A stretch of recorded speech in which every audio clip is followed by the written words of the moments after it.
सभी महानुभावों का भारत के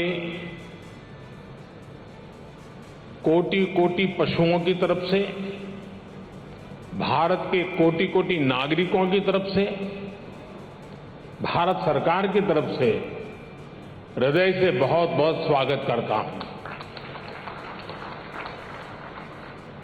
डेयरी सेक्टर का सामर्थ्य न सिर्फ ग्रामीण अर्थव्यवस्था को गति देता है, बल्कि ये दुनिया भर में करोड़ों लोगों की आजीविका का भी प्रमुख साधन है। मुझे विश्वास है ये समिट आइडियाज, टेक्नोलॉजी, एक्सपर्टाइज और डेयरी सेक्टर से जुड़ी परंपराओं के स्तर पर एक दूसरे की जानकारी बढ़ाने और एक दूसरे से सीखने में बहुत बड़ी भूमिका निभाएगी। साथियों, आज का ये आयोजन ऐसे समय में हो रहा है जब भारत ने अपनी आजादी के 75 वर्ष पूरे किए हैं। ये भी संयोग है कि आज के इस आयोजन से भारत के 75 लाख से ज्यादा डेयरी किसान भी टेक्नोलॉजी के माध्यम से इस कार्यक्रम में हमारे साथ जुड़े हुए हैं।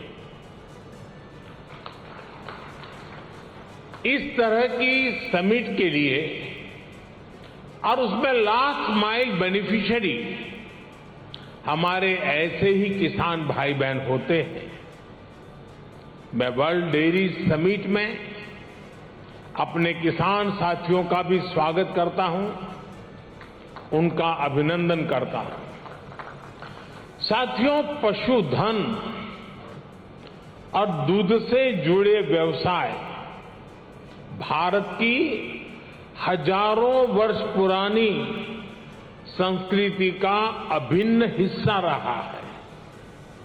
हमारी इस विरासत ने भारत के डेयरी सेक्टर को कुछ विशेषताओं से सशक्त कर दिया है।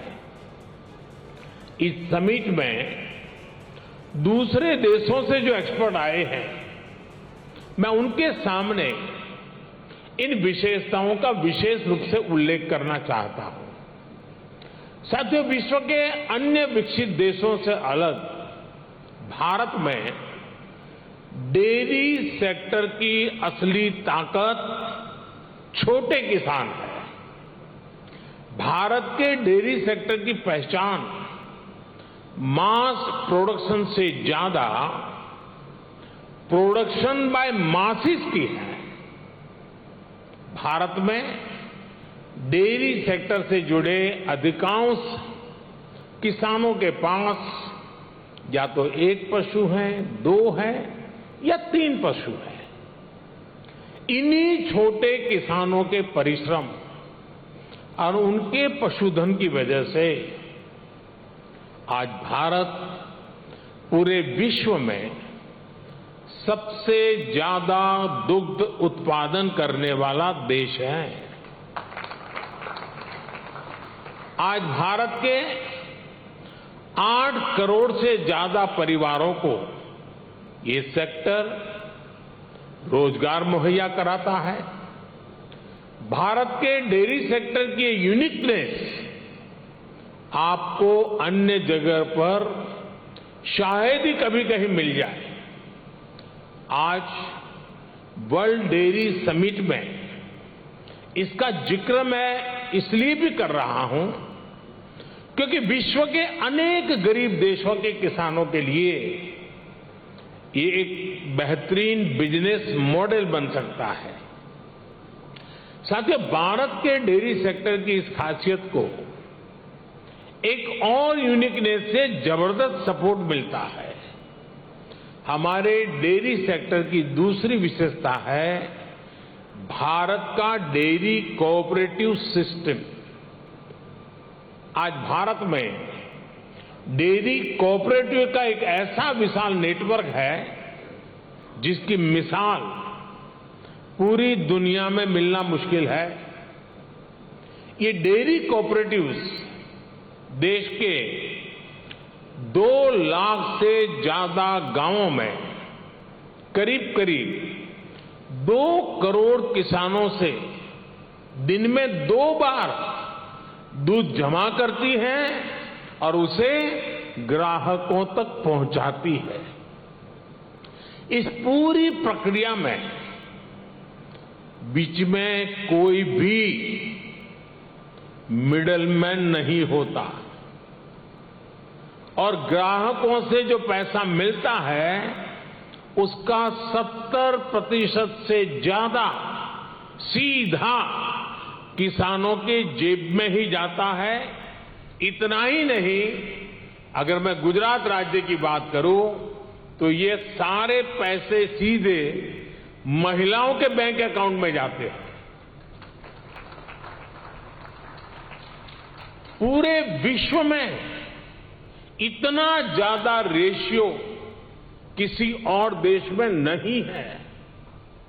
अब तो भारत में हो रही डिजिटल क्रांति की वजह से डेयरी सेक्टर में ज्यादातर लेन देन बहुत तेजी गति से होने लगी है।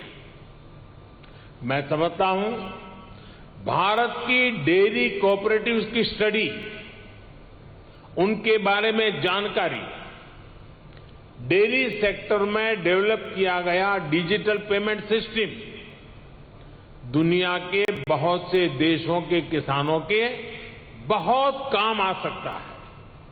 इसलिए भारत के डेयरी सेक्टर की एक और बड़ी ताकत है, एक और यूनिकनेस है, हमारी इंडिजिनस स्पीशीज। भारत के पास गायों की, भैंसों की जो स्थानीय ब्रीड है वो कठिन से कठिन मौसम में भी सर्वाइव करने के लिए जानी जाती है। मैं आपको गुजरात की बन्नी भैंस का उदाहरण देना चाहूंगा। ये बन्नी भैंस कच्छ के रेगिस्तान और वहां की परिस्थितियों से ऐसी घुल मिल गई है कि देखकर कई बार हैरानी होती है। दिन में बहुत ही भयंकर धूप होती है, बहुत गर्मी होती है, कड़क धूप होती है। इसलिए ये बन्नी भैंस रात के कम तापमान में घास चरने के लिए निकलती है। विदेश से आए हमारे साथी ये जानकर के भी चौंक जाएंगे कि उस समय बन्नी भैंस के साथ कोई उसका पालक, उसका किसान उसके साथ नहीं होता है। वो गांव के पास बने चारगांव में खुद ही जाती है। रेगिस्तान में पानी कम होता है, इसलिए बहुत कम पानी में भी बन्नी भैंस का काम चल जाता है।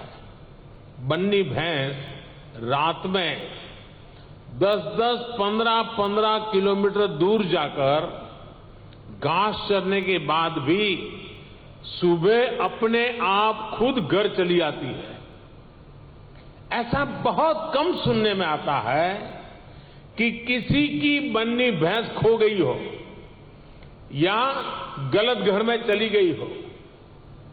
मैंने आपको सिर्फ बन्नी भैंस का ही उदाहरण दिया है, लेकिन भारत में मुर्रा, मेहसाणा, जाफराबादी, नीली रवि, पंढरपुरी जैसी अनेक नस्लें भैंस की आज भी अपने अपने तरीके से विकसित हो रही है। इसी तरह गाय हो, उसमें गीर गाय, साहिवाल, राठी, कांकरेज, थारपारकर, हरियाणा, ऐसी कितनी गाय की नस्लें हैं जो भारत के डेयरी सेक्टर को यूनिक बनाती है।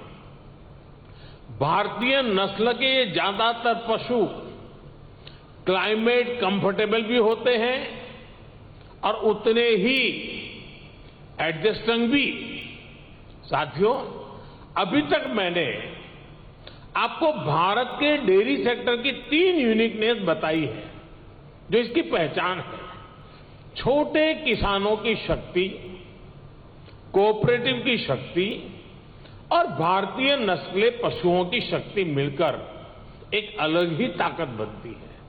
लेकिन भारत के डेयरी सेक्टर की एक चौथी यूनिकनेस भी है जिसकी उतनी चर्चा नहीं हो पाती, जिसको उतना रिकग्निशन नहीं मिल पाता। विदेश से आए हमारे मेहमान संभवतः ये जानकर के हैरान हो जाएंगे कि भारत के डेयरी सेक्टर में विमेन पावर 70% वर्कफोर्स का प्रतिनिधित्व करती है। भारत के डेयरी सेक्टर की असली कर्णधार विमेन्स हैं, महिलाएं हैं। इतना ही नहीं, भारत के डेयरी कोऑपरेटिव्स में भी 1/3 से ज्यादा सदस्य महिलाएं ही हैं। आप अंदाजा लगा सकते हैं, भारत में जो डेयरी सेक्टर 8.5 लाख करोड़ रुपए का है, जिसकी वैल्यू धान और गेहूं के कुल प्रोडक्शन से भी ज्यादा है, उसकी ड्राइविंग फोर्स भारत के ग्रामीण क्षेत्र में रहने वाली महिलाएं हैं, हमारी माताएं हैं, हमारी बेटियां हैं। मैं वर्ल्ड डेयरी समिट से जुड़ी सभी महानुभावों से भारत की नारी शक्ति की इस भूमिका को रिकॉग्नाइज करने, इसे विभिन्न वर्ल्ड प्लेटफॉर्म्स पर ले जाने का भी मैं आग्रह करूंगा। साथियों, 2014 के बाद से हमारी सरकार ने भारत के डेयरी सेक्टर के सामर्थ्य को बढ़ाने के लिए निरंतर काम किया है। आज इसका परिणाम मिल्क प्रोडक्शन से लेकर किसानों की बड़ी आय में भी नजर आ रहा है। 2014 में भारत में 146 मिलियन टन दूध का उत्पादन होता था। अब ये बढ़कर 210 मिलियन टन तक पहुंच गया है, यानी करीब करीब 44% की वृद्धि। आज पूरे विश्व में मिल्क प्रोडक्शन 2% की रफ्तार से बढ़ रहा है, जबकि भारत में इसकी रफ्तार 6% से भी ज्यादा है। भारत में दूध की पर कैपिटा अवेलेबिलिटी पूरे विश्व के औसत से कहीं ज्यादा है। बीते 3-4 वर्षों में ही भारत के छोटे किसानों ने बैंक खातों में हमारी सरकार ने करीब 2 लाख करोड़ रुपए सीधे ट्रांसफर किए हैं। इसका बहुत बड़ा हिस्सा डेयरी सेक्टर से जुड़े किसानों के खातों में भी आया है। साथियों, आज हमारा फोकस देश में एक संतुलित डेयरी इकोसिस्टम के निर्माण पर है। एक ऐसा इकोसिस्टम जिसमें हमारा ध्यान दूध और उससे जुड़े उत्पादों की क्वालिटी पर तो है ही, बल्कि दूसरी चुनौतियों के समाधान पर भी है। किसान को अतिरिक्त आय, गरीब का सशक्तिकरण, स्वच्छता, केमिकल फ्री खेती, क्लीन एनर्जी और पशुओं की केयर, ये सभी आपस में जुड़े हुए हैं। यानी हम डेयरी सेक्टर को, पशुपालन को भारत के गांवों में ग्रीन और सस्टेनेबल ग्रोथ का बहुत बड़ा माध्यम बना रहे हैं। राष्ट्रीय गोकुल मिशन, गोवर्धन योजना, डेयरी सेक्टर का डिजिटाइजेशन और पशुओं का यूनिवर्सल वैक्सीनेशन, इसी दिशा में हो रहे प्रयास है। इतना ही नहीं, भारत ने जो सिंगल यूज प्लास्टिक बंद करने का जो अभियान चलाया है, वह एनवायरमेंट की दृष्टि से तो महत्व का है ही, लेकिन जो भी जीव दया में विश्वास करते हैं, जो पशुधन में उसके कल्याण में विश्वास करते हैं, उनको मालूम है कि प्लास्टिक पशुओं के लिए कितना खतरनाक बनता जा रहा है, गाय और भैंस के लिए कितना खतरनाक बनता जा रहा है। उस सिंगल यूज प्लास्टिक को भी बंद करने का, खत्म करने का हमने बहुत लगातार प्रयास आरंभ किया है। साथियों, भारत के डेयरी सेक्टर का जितना बड़ा स्केल है, उसे साइंस के साथ जोड़कर और विस्तार दिया जा रहा है।